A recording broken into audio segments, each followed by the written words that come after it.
Hello दोस्तों, आज के इस वीडियो में हम बात करने वाले कि यूक्लिड विभाजन क्या होता है और इसकी संख्या से आप कैसे दो या दो से अधिक संख्याओं का मासा निकाल सकते हैं। तो बिना देर किए करते हैं आज का वीडियो स्टार्ट। तो सबसे पहले यहाँ पे हम थोड़ा सा एग्जांपल लेते हैं, फिर समझने की कोशिश करते हैं कि यूक्लिड विभाजन क्या होता है। यहाँ पे मान लिया दो संख्याएं हमारे पास दी गई है, एक संख्या 6 दी गई है और दूसरी संख्या 2 दी गई है।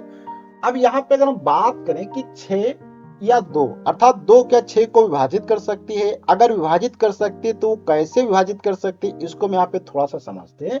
जैसे कि मान लो हम क्या करते हैं, 6 को यहाँ पे 2 से विभाजित करते हैं तो क्या होगा, 2 तिया 6 हो जाएगा यहाँ पे। तो यहाँ पे क्या आ जाएगा, आपका 6 आ जाएगा अर्थात 0। अर्थात यहाँ पे आप देख सकते हैं कि 6 के अंदर एक ऐसी कोई संख्या विद्यमान है जिसके कारण क्या होता है, यह 2 से पूर्णतः विभाजित हो सकती है। और वह संख्या क्या हो सकती है उसकी अगर हम बात करें तो यहाँ पे वो संख्या क्या हो सकती है, 2 हो सकती है, क्योंकि इसके अंदर 6 के अंदर 2 आ रहा था जिस कारण से ये जो 2 से पूर्णतः विभाजित हो सकी। जैसे कि यहाँ पे आप देख सकते हैं कि अगर हम बात करें तो 6 को हम क्या लिख सकते हैं, 2 गुणे 3 लिख सकते हैं। और यहाँ पे 2 आता था जिसके कारण ये क्या 3 से पूर्णतः विभाजित हो चुकी है। यहीं पे हम थोड़ा सा और अगर हम बात करें, एक एग्जांपल और लेते हैं तो 7 क्या को अगर हम भाग देने की कोशिश करें 3 से तो क्या होगा, 2 तिया 6 हो जाएगा यहाँ पे और यहाँ पे क्या बचेगा, 1। अब यहाँ पे आप देखेंगे कि 3 और यहाँ पे आता है तो यहाँ पे 2 आता है और ये 7, तो अर्थात यहाँ पे 7 के अंदर एक ऐसी संख्या है तो जो कि क्या 3 से विभाजित होती है, लेकिन वहां पे क्या एक शेषफल बच जाता है। तो इसको यूक्लिड ने एक थोड़ा सा ऐसे मैथमेटिकल रूप में लिखा, जैसे कि यहाँ पे मान लो ये संख्या हमारी क्या है, 7 है। तो यहाँ पे 7 को हम लोग क्या कहते हैं, अगर बात करें तो इसे हम क्या कहते हैं, भाज्य कहा जाता है। क्या कहते हैं, भाज्य। और ये जो 3 होता है इसे हम क्या लिखते हैं, भाजक कहा जाता है। इसके बाद यहाँ पे जो ये 2 आ रहा था इसे हम क्या कहते हैं, यहाँ पे भागफल कहते हैं। इसके बाद यहाँ पे थोड़ा सा बात करिए, जो 1 आता है इसे हम क्या कहते हैं, शेषफल कहते हैं। तो यहाँ पे आप देख सकते हैं कि यहाँ पे भाज्य, भाजक, भागफल, शेषफल आ जाता है। अब ये जो शेषफल होता है ये हो सकता है कहीं कहीं पे 0 हो, कहीं कहीं पे 0 ना हो। अगर जब हल करेंगे क्वेश्चन, अगर वहां पे शेषफल 0 आएगा इसका मतलब वो संख्या क्या है, वो पूर्णतः विभाजित हो सकती है। जैसे कि 6 और 2 में बात करें तो 2 जो है 6 को पूर्णतः विभाजित कर देता है, इसलिए यहाँ पे शेषफल क्या है, 0 आ जाता है। लेकिन यहाँ पे अगर 3 और 7 में बात करें तो 3 जो है 7 को पूर्णतः विभाजित नहीं कर पाता है, जिसलिए शेषफल 1 बच जाता है। तो इसके लिए एक थोड़ा सा जनरल रूप लिखा गया है जिसपे हम थोड़ी सी बात करते हैं। तो यहाँ पे आप देख सकते हैं ये इस प्रकार से लिखा है। इसी प्रकार से अगर यहाँ पे हम थोड़ा सा लिखने की बात करें तो यहाँ पर भी आपको क्या मिलेगा, भाज्य की अगर हम बात करें तो भाज्य यहाँ पे आपका क्या आ जाता है, 6 आ जाता है। भाजक यहाँ पे क्या आपका आ जाता है, 2 आ जाता है। भागफल की अगर हम बात करें तो यहाँ पे भागफल क्या आपका आ जाता है, 3 आ जाता है। और यहाँ पे अगर हम बात करें शेषफल की तो यहाँ पे शेषफल क्या आपका आ जाता है, 0। अर्थात यहाँ पे थोड़ा सा बात करें एक संबंध बनाने की, देखेंगे क्या होगा, 6 जो होगा 6 को हम क्या लिख सकते हैं, यहाँ पे 2 लिख सकते हैं, गुणे में 3 प्लस का 0। ऐसे यहाँ पे अगर आया जाए तो 7 को हम क्या लिख सकते हैं, 3 लिख सकते हैं और गुणे में 2 प्लस का 1, इस प्रकार से। अर्थात 3 दूनी 6 प्लस 1 क्या होगा, 7 हो जाएगा। ऐसे 2 3 6 प्लस 0 क्या होगा, 6 हो जाएगा। कहने का मतलब आप देख सकते हैं अगर शेषफल 0 बचता है तो यहाँ पे 0 रहता है, अगर शेषफल कुछ भी बचता है तो यहाँ पे जुड़ जाता है। उसके बाद देखेंगे तो यहाँ पे क्या होता है, भाजक होता है, ये भागफल होता है, ये भाज्य के बराबर।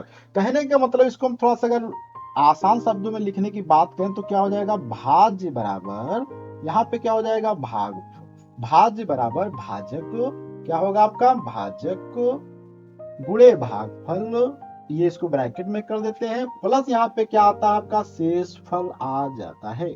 यहाँ पे आप देखेंगे जब भी किसी क्वेश्चंस को या दो संख्याओं को आपस में भाग दिया जाता है तो वहां पे हमेशा उसका जो है जनरल रूप इस प्रकार से लिखा जा सकता है, जहां पे क्या होगा, भाज्य बराबर भाजक गुणे भागफल प्लस शेषफल। और यही जो चीज होती है इसे हम क्या कहते हैं, यूक्लिड विभाजन कहते हैं। तो ये लोग हम सभी जानते भी हैं, लेकिन इस फॉर्म को क्या कहते हैं वो हम नहीं जानते हैं। तो ये आज से आप जान गए होंगे कि इसे हम लोग क्या कहते हैं, यूक्लिड विभाजन कहते हैं। अब इसकी सहायता से आप दो या दो से अधिक संख्याओं का बहुत आसानी से मासा निकाल सकते हैं। मासा क्या होता है इसको हम थोड़ा सा समझते हैं, उसके बाद आपको दिखाते हैं कि कैसे मासा आप इस विधि की सहायता से निकाल सकते हैं। तो यहाँ पे हम थोड़ा सा हेडिंग डाल देते हैं मासा की। तो मासा क्या होता है, जैसे कि मान लो यहाँ पे यही संख्या हम ले लेते हैं 6 और 2। यहाँ पे क्या करेंगे 6 और 2, जैसे कि मासा हमें निकालना है 6 और 2 का, यहाँ पे हम क्वेश्चन मार्क लगा देते हैं। अब देखो मासा निकालने की हमारे पास कई अलग अलग विधियां होती हैं, जिसमें से आज हम बात करने वाले हैं यूक्लिड विभाजन से आप कैसे निकालेंगे। इसके पहले वीडियो में मैंने डिटेल से बताया था कि गुणनखंड विधि से आप कैसे मासा निकालेंगे। मासा और लासा क्या होता है इस पे मैंने डिटेल से वीडियो बनाया है, वो वीडियो आप हमारे चैनल पर जा सकते हैं, देख सकते हैं, जिस वीडियो का क्रम संख्या यहाँ पे आप देख सकते हैं। तो अभी हम यहाँ पे क्या करते हैं समझने वाले हैं कि ये किस प्रकार से इसका मासा निकाला जाएगा। तो देखो यहाँ पे मासा का मतलब क्या होता है, जैसे कि 6 और 2, अर्थात ऐसी कोई संख्या प्राप्त करो जो इन दोनों संख्याओं को विभाजित कर सके। जैसे कि यहाँ पे हम बात करें 2 की, तो 2 को अगर 2 से विभाजित किया जाएगा तो 2 एकम 2, यहाँ पे 0 आ जाएगा। अगर 6 की बात किया जाए तो 6 को अगर आप 2 से भाग देते हैं तो 2 3 6, यहाँ पे 0 आएगा। या आप अगर 3 से भाग देंगे 6 को तो यहाँ पे क्या आएगा 2 दूनी 6, सॉरी 2 3 6 0। यहाँ पे आप देख सकते हैं कि 6 जो है दो तरीके से विभाजित किया जा सकता है, 2 से और 3 से। वहीं पे 2 केवल एक तरीके से विभाजित किया जा सकता है, 2 से। अब यहाँ पे आप देखेंगे कि ऐसी कौन सी संख्या है जो 6 और 2 दोनों को विभाजित करती है। तो यहाँ पे आप देखेंगे 2 जो है वो भी क्या करती है, 2 को विभाजित करती है, और 2 जो 6 को विभाजित करती है। लेकिन यहाँ पे जो ये 3 वाला टर्म है ये हमारे लिए गलत हो जाएगा, क्योंकि ये जो है दोनों संख्याओं को विभाजित नहीं करता है। तो इसलिए यहाँ पे मासा की बात किया जाए तो मासा यहाँ पे क्या निकल के आ जाता है, बहुत आसानी से मासा जो है आपका 2 और 6 का आ जाएगा, यहाँ पे 2, ये आंसर हो जाता है। तो ये तो हमने पुराने तरीके में भी बताया था कैसे निकालते हैं, लेकिन हम देखते हैं यूक्लिड विभाजन में क्या निकाला जाता है, कैसे मासा निकाला जाता है। तो यूक्लिड विभाजन क्या कहती है कि आप इन दो संख्याओं का भाग दें, भाग देने के बाद जो भी आए उसमें से जो आपका ये भाजक होता है यहाँ पे, यही आएगा आपका मासा। कब होगा, जब ये आपका शेषफल 0 होगा। जैसे कि यहाँ पे मान लो मैंने दो संख्या ली, 2 को और 6 से भाग दिया, आई एम सॉरी 2 से 6 को भाग दिया, तो यहाँ पे 2 3 6, देखो यहाँ पे क्या जाता है 0। तो इसलिए यहाँ पे मासा आपका क्या प्राप्त होगा 2, जो कि यहाँ पे आप देख सकते हैं मासा 2 ही आया है। लेकिन अगर जब तक ये 0 नहीं आता है उसका मासा क्या है आपको नहीं लिखना है। जैसे कि यहाँ पे आप देखेंगे 3 को जब 3 से 6 7 को भाग दिया गया तो यहाँ पे शेषफल क्या है 1 बच जाता है। इसलिए अभी 3 और 7 की अगर हम बात करें मासा की, तो आपका यहाँ पे 3 इसका मासा नहीं होगा, क्योंकि मासा इसमें निकालने के लिए अभी आपको एक स्टेप और करना पड़ेगा। उसमें क्या होता है, आपको यहाँ पे पुनः 1 से अब इसको भाग देना पड़ता है। तो जब 1 से इसको पुनः भाग देंगे तो जो भी यहाँ पे आएगा वो आपका मासा हो जाएगा। इसको हम थोड़ा सा एक एग्जाम्पल से डिटेल से समझते हैं कि कैसे दो संख्याओं का आप मासा निकाल सकते हैं। जैसे कि यहाँ पे आप देखेंगे ये तो बहुत आसानी से हमने निकाल दिया, लेकिन थोड़ा सा बड़ा क्वेश्चन लेते हैं और कॉन्सेप्ट को बहुत ही क्रिस्टल क्लियर करने की कोशिश करते हैं। अब हम यहाँ पे क्वेश्चन लेते हैं जो कि आप देख सकते हैं 16 56 और 40 25। अब इसका जो है मासा हमें निकालना है। मासा निकालते समय आपको सबसे पहले क्या देखना होता है कि इन दो संख्याओं में से कौन सी बड़ी संख्या है। जैसे कि आप देखेंगे ये 40 25 बड़ी संख्या है, 16 56 छोटी संख्या है। तो आपको क्या करना होता है, इसमें ऐसे लिखना होता है। देखो 40 और 25 को ऐसे लिखेंगे, इसको भाग किससे देना है 16 56 से। 16 56 से आप भाग देंगे। अब भाग देना हमें आता है कि इसमें 16 56 में ऐसी संख्याओं से गुणा करें कि इससे ज्यादा ना हो, इससे कम हो जाए या बराबर हो जाए, कोई बात नहीं। तो यहाँ पे हम क्या करते हैं, सिंपल से इसको 2 से क्या करते हैं मल्टीप्लाई कर देते हैं, अर्थात 2 से भाग देंगे, क्योंकि एक में क्या होगा 16 एकम 16, इससे बहुत कम रहेगा।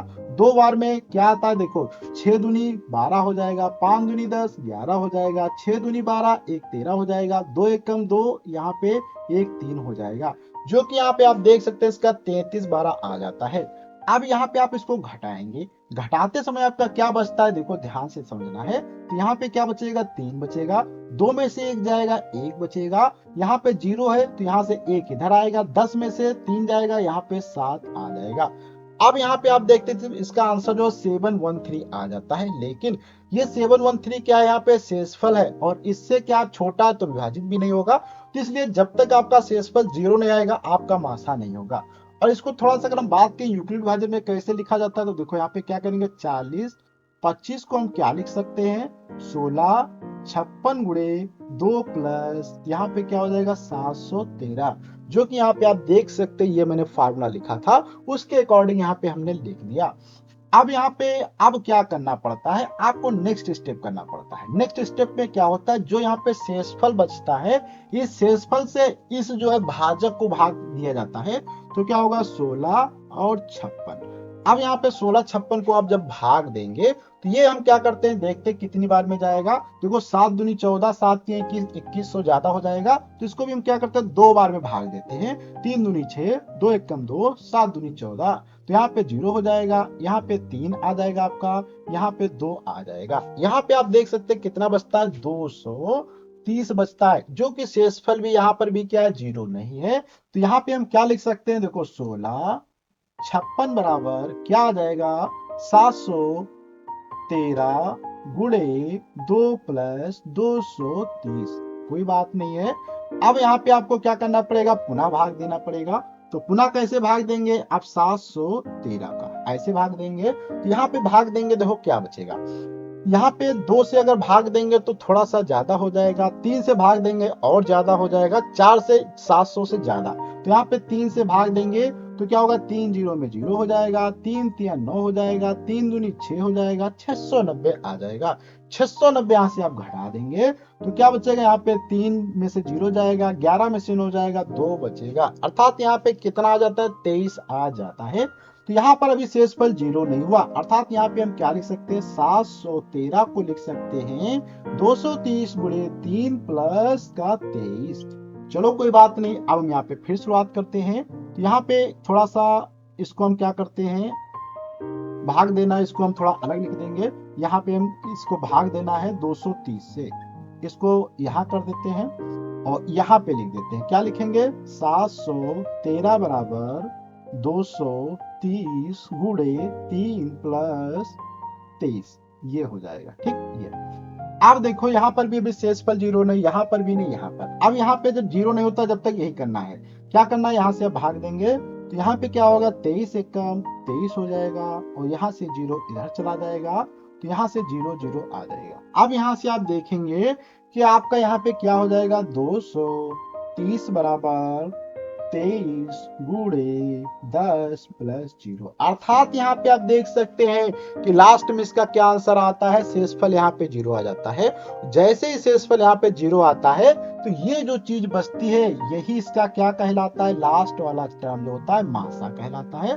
अर्थात यहाँ पे अगर हम बात करें मासा, मासा किसकी बात करते हैं, 16 और सॉरी यहाँ पे मासा बात करेंगे 16 56 कामा 0 25 का कितना आ जाता है, आंसर यहाँ पे 23 आ जाता है।